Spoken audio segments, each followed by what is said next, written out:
Bugungi videoda ko'pchilik yangi treyderlarni qiynaydigan savdoga kirish nuqtasi qayerda degan savolga javob beraman. Bu savolga javob olish uchun videoni boshidan oxirigacha uzmasdan ko'ring. Iloji bo'lsa o'zingizga daftar ruchka olib oling, chunki men har birini etap funksional tarzda pointlari bilan tushuntirib beraman. Har bir pointlar bir-biriga uzluksiz bog'liq.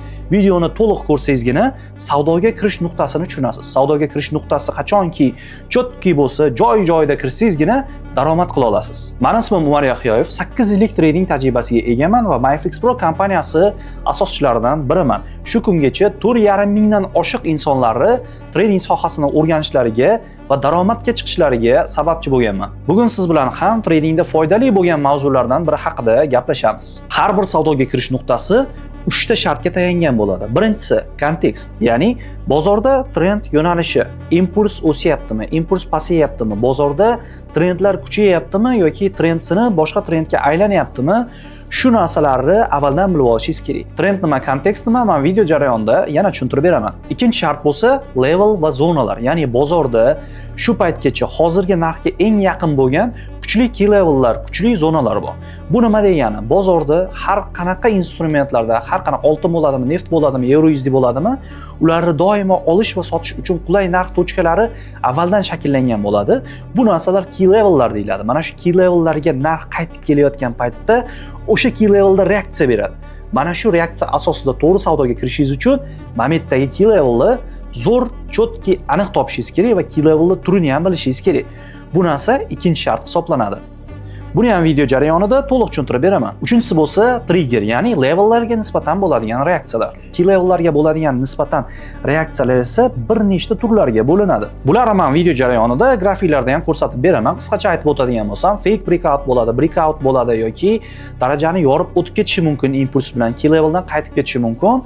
Bularni ham jarayonda men real grafiklarda ko'rsatib beraman. Hamma narsani to'g'ri tushunishingiz uchun, kirish tochkasini aniq qilishingiz uchun treyderlarda bir nechta xatolar bor. Mana shu xatolarni avval nima qilmasligingiz kerakligini tushuntiraman, keyin bo'lsa nima qilishingiz kerakligini tushuntirib beraman. Birinchisi narxni quvib kirish. Narx qayergadir ketyapti, narx tushib ketyapti yoki chiqib ketyapti deb turib ko'r-ko'rona narx ortidan quvish. Bu nima degani? Ko'pchilik treyderlar mana hozir sizda grafikda ko'rinib turgandek, narx bozorda shakllanadi va shunchaki narx pastga qarab tushib ketayotgan bo'lsa, bo'ldi, bir ikkita qizil sham shakllansa, tushuvchi sham shakllansa, bo'ldi, narx tushib ketdi deb turib sirazi sotadi. Lekin bu bozorda shunchaki manipulyatsiya bo'lishi mumkin. Siz bozordagi qisqagina vaqt emas, umumiy kontekstni ko'ra olishingiz kerak. Kontekst degani umumiy trendning yo'nalishini, trend yo'nalishi tepaga qarab ketyaptimi, xolismi, xolamismi, kichkinagina, ozginagina qayrilishda siz pastga qarab kirib olishingiz emas, doimo trend tepaga o'syaptimi, tepaga qarab savdo qilishingiz kerak. Pastga qarab o'syaptimi, pastga qarab savdo qilishingiz kerak. Ya'ni trend yo'nalishiga teskari tushib qolmang. Ikkinchisi levellarni ko'rmay kirish, ya'ni key level degan narsalar bor. Oddiygina tushuntirib, oddiy qilib aytadigan bo'lsam, bozorda shunaqa darajalar borki, bu darajalarga, bu key levellarga nisbatan bozorlar reaksiya beradi. Xuddi mana shunaqa holatdagi kabi key level bo'lyapti, key levellarga nisbatan mana reaksiya beryapti, ob'yom yig'yapti, mana bu joylarda turyapti yoki mana bu qismlarda ham key level bo'lyapti, unga nisbatan fake breakoutlar bo'lyapti. Mana shunday tarzda reaksiyalar beradi. Key levellarga nisbatan reaksiyani doimo kutishingiz kerak bo'ladi. Mana bu yerda ham paranormalniy bar, unga nisbatan mana sложный bo'lyapti, ya'ni qiyinchilikli fake out bo'lyapti. Mana shu narsalarni qachonki tushunasiz, undan keyin stabil daromad qilishni boshlaysiz. Bu ma'lumotlarni hammasini men Wall Street strategiyasi kursida 50 talik video darsida to'liq o't ido tushuntirganman. Bemalol o'qib o'rganishingiz mumkin. Uchinchisi triggerlarni kutmaslik. Trigger nima degani? Bu trigger degani mana shunaqa narsaki, bozorda narx tepaga qarab ketyapti. Tepaga qarab ketyapti. Xo'p, qayerda savdoga kirasiz? Shunchaki istalgan joyda, mana bu joyda, mana bu joyda yoki mana bu joyda bayqamaysiz. Sizda shunaqa joylar shakllangan bo'ladiki, o'sha joylarga nisbatan bo'ladigan triggerlarni, ya'ni reaksiyalarni ko'rasiz. Aynan mana bu joyga nisbatan reaksiya kutasiz, mana bu joyga nisbatan reaksiya kutasiz. Umumiy zona esa mana bu yerda. Mana shu zonani ichida kirib, stoplaringizni bu yerga yoki bu yerga qo'ysangiz, juda ham zo'r savdoga kirish tochkasi bo'ladi. To'rtinchisi kontekstga qarshi savdo qilish, ya'ni trend yo'nalishiga qarshi savdoga kirish.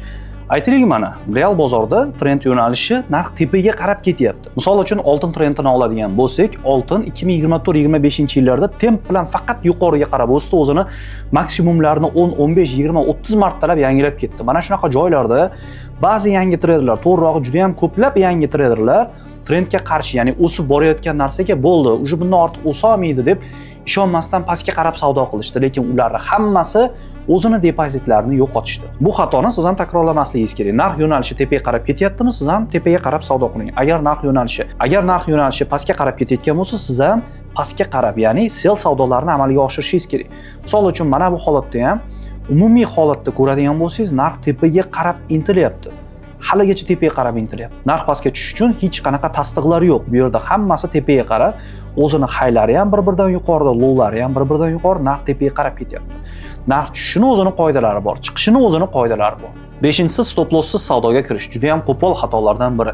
Siz savdo ochyapsiz, agar savdoingiz o'xshamasa, qanaqa holatda to'xtatishingizni bilmaysiz. Bu narsa stop losssiz savdo deyiladi. Ya'ni stop loss bu yo'qotishni chegaralash. MetaTrader platformasida avtomatik tarzda oldindan o'rnatib qo'yishingiz mumkin. Siz uxlayapsizmi, ishdamisiz yoki qayergadir ketdingizmi, aytaylik $10 minus bo'lsa, yop deysiz, o'sha $10 minus yopadi. Agar bu narsani qo'ymasangiz, sizni yo'qotishingiz mumkin bo'lgan summa butun depozitingizni tashkil qiladi. Agar bu video sizga foydali bo'layotgan bo'lsa, hozir o'zida kanalga podpisatsiya qilib, like tugmasini bosib qo'ying. Chunki bitta video chiqishi uchun kamida 4 ta 5 ta insonlar mehnat qilishiga to'g'ri keladi. Aynan siz bu videoni ko'rayotganingizda ham orqasida kamida 1-2 haftalik ishlar turadi.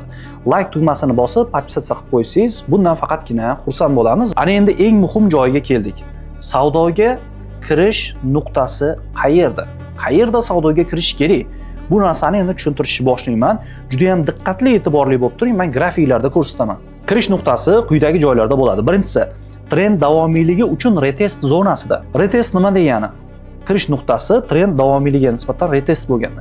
Mana bu joyda maksimum turibdi, shunga nisbatan mana bu yerda retest turibdi. Ya'ni yorib o'tib kelib mana bu joyga kelganda savdoga kirasiz va mana bunday tarzda tepaga qarab ketadi. Aynan o'zim shu joylarda savdo qilaman. Ikkinchisi bo'lsa, trend yo'nalishi bo'ylab kuchli fake breakoutlarda. Bu nima degani?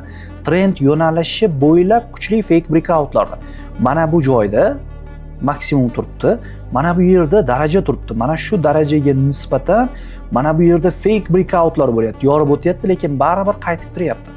Aynan mana shu fake breakout zonasi va fake breakoutni mana bu SNR, ya'ni support zonaga, ya'ni mana bu support zona hisoblanadi. Mana bu resistance zona hisoblanadi. Narx buning ichida turganda, mana shu support zonaga nisbatan fake breakout berayotgan paytda kirish kerak bo'ladi. Ko'pchilik pastga qarab ketyapti deb teskari kirib qo'yadi. Aksincha, siz bu yerda buy savdosini ochishingiz kerak bo'ladi.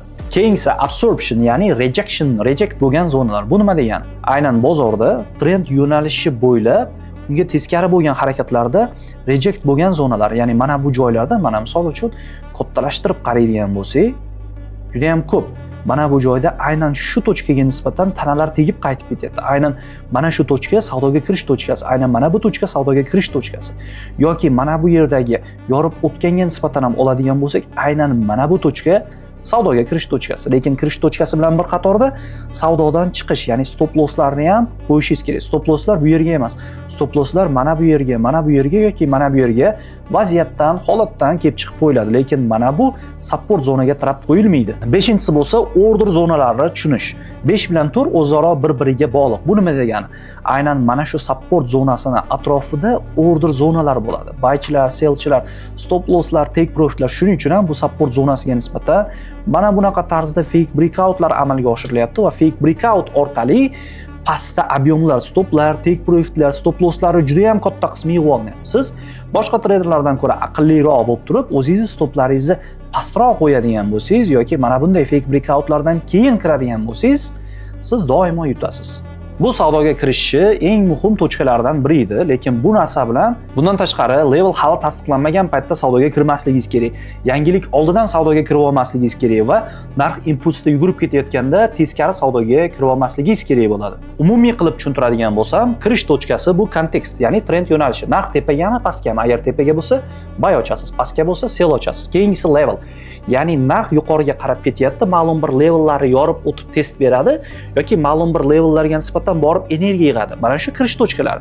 Keyingisi reaksiya, aynan o'sha levellarga nisbatan reaksiyalar. Aytaylik, bitta level bor, trend yo'nalishi tepaga, o'sha narsani yorib o'tib, tegib reaksiya berib ketyapti. O'sha tegib ketayotgan joyda savdoga kirish kerak bo'ladi. Bu faqatgina savdoga kirish tochkasini test orqali kirish. Lekin juda ham ko'p savdoga kirish tochkalarini o'zini usullari bor. Qayerda savdoga kirish, trend bo'ylab kirish, hattoki trendga qarshi qisqa muddatli savdolar qilish yo'llari bor. Bu narsalarni hammasini men 50 talik video darsda od i do to'liq tushuntirganman. Agar sizga bu narsalar qiziq bo'lsa, savdoga kirish tochkasini o'rganmoqchi bo'lsangiz va 2026-yilda trading sohasi orqali ko'p daromad qilmoqchi bo'lsangiz, bemalol mana shu 50 talik videolarni olib, ko'rib o'qishingiz mumkin bo'ladi. Bu video darslarda men Wall Street strategiyasi, savdoga kirish tochkalari, bozor strukturalari, bozor konteksti, qayerda kirish kerak, qayerda chiqish kerak, risk management, money management, key level'lar, key level'ga nisbatan fake breakout'lar, fake breakout turlari, breakout turlari, gap, retest, atarlari ham yangilik atari bo'ladi, order zonalar,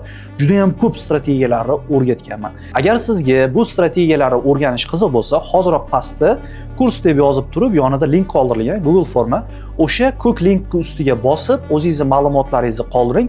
Menejerim bo'lsa sizga kurs bo'yicha to'liq ma'lumot beradi.